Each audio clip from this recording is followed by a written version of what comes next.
Summer வெக்கேஷனை celebrate பண்ண இங்க இருந்து 90 கிலோமீட்டர் டிராவல் பண்ணி புளியஞ்சூர்லாம் போக தேவையில்லைங்க. நான் சொல்ற இந்த லொகேஷனுக்கு நீங்க வந்தாலே போதும். அதுவும் சும்மா இல்லைங்க, கன்னியாகுமரியே மிஞ்சுற அளவுக்கு ஆறுக்கு மேல ரோடுக்கு மேல ஆறு அப்படிங்கிற இந்த கான்செப்ட் நம்ம பிரமிக்க வைக்கணும்னாங்க சொல்லணும். சோ இந்த தொட்டிப்பாளையம் வந்து ஃப்ரெண்ட்ஸோட பிரைவேட்டா செலிப்ரேட் பண்றதுக்கு இது ஒரு வர்த்தான ஸ்பாட்டுங்க. அட் த சேம் டைம் இந்த சம்மர் வெக்கேஷனுக்கும் வீக்கெண்டுக்கும் இந்த ஸ்பாட் வர்த்துங்க. அது மட்டும் இல்லாம இந்த ஒரு லொகேஷனுக்கு நீங்க வந்தா மட்டும் போதுங்க. இவ்வளோ பெரிய ஆறுங்க, கிட்டத்தட்ட 100 ஏக்கருக்கு தாண்டி இருக்க வயலுங்க, சின்ன சின்ன ஓடைங்க, குட்டைங்க. அது மட்டும் இல்லாம நம்மளையே ஷாக் ஆகிற வைக்கிற மாதிரி ஒரு சில பிரிட்ஜஸ்லாம் இருக்கு.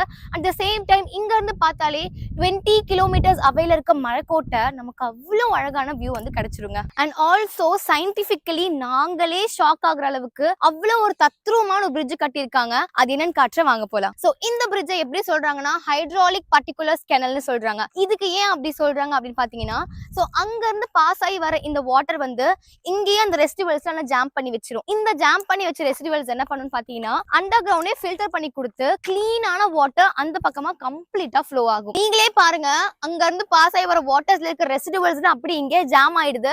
இங்க இருந்து போறதுக்கு ஒரு வழியும் இல்லை. இந்த சைடு போறதுக்கு அண்டர் கிரவுண்டே அவ்வளோ டெக்னிக்கலா கட்டியிருக்காங்க. அண்டர் கிரவுண்டே அப்படியே ஃபில்டர் பண்ணி ஒரு ஃப்ரெஷ்ஷான அப்படியே கிளீனான வாட்டர் இங்க அப்படியே பாஸ் ஆயிட்டு இருக்கு. நீங்க அங்க கூட பாக்கலாம் எவ்வளவு ஃப்ரெஷ்ஷா அந்த வாட்டர் ஃப்ளோ ஆயிட்டு இருக்கு உங்களுக்கு அப்படியே தெரியுது. அங்க இருந்து ஃபில்டர் பண்ணி வர வாட்டர், கிளீனான வாட்டர் அப்படியே அவ்வளோ கிளீனா எவ்வளவு தூரத்துக்கு பாஸ் ஆகுது நீங்களே பாருங்களேன். உங்க ஃப்ரெண்ட்ஸ் அண்ட் ஃபேமிலி கூட நல்லா ஒரு பிரைவேட்டா வந்து சில் பண்றதுக்கு இந்த லொகேஷன் பெஸ்ட்ங்க. ஓபனா சொல்ல போனா இந்த லொகேஷனுக்கு போற வழி ஃபுல்லாவே அவ்வளோ கிரீனிஷா நேச்சர் ஃபீல்டா இருக்கு. எனக்கெல்லாம் சொல்ல போனா ஒரு ஐ கேண்டி மாதிரி தான் இருக்கு. அண்ட் இந்த தொட்டி பாத்தீங்கன்னா பல ஊர்களுக்கு வந்து வாட்டர் சப்ளை, அதாவது இங்க பக்கத்துலயே ஒரு பெரிய குளம் இருக்கு. அந்த குளத்துக்கு வாட்டர் சப்ளைவே இந்த தொட்டி தான். ஃப்ரெண்ட்ஸ் அண்ட் ஃபேமிலிஸ் எல்லாம் கூட்டிட்டு வந்தீங்கன்னா பிரைவேட்டா குளிக்க ஒரு தரமான ஸ்பாட். சோ இந்த ஸ்பாட் எங்க லொகேட் ஆயிருக்கு நீங்க தெரிஞ்சுக்கணும்னா மறக்காம ட்ரிச்சி ஹாட் சிட்டி பேஜை ஃபாலோ பண்ணிட்டு எங்களுக்கு நீங்க லொகேஷன் காமெண்ட் பண்ணுங்க. நாங்க மறக்காம உங்க டிஎம்கே லொகேஷனை சென்ட் பண்ணிடுவோம்.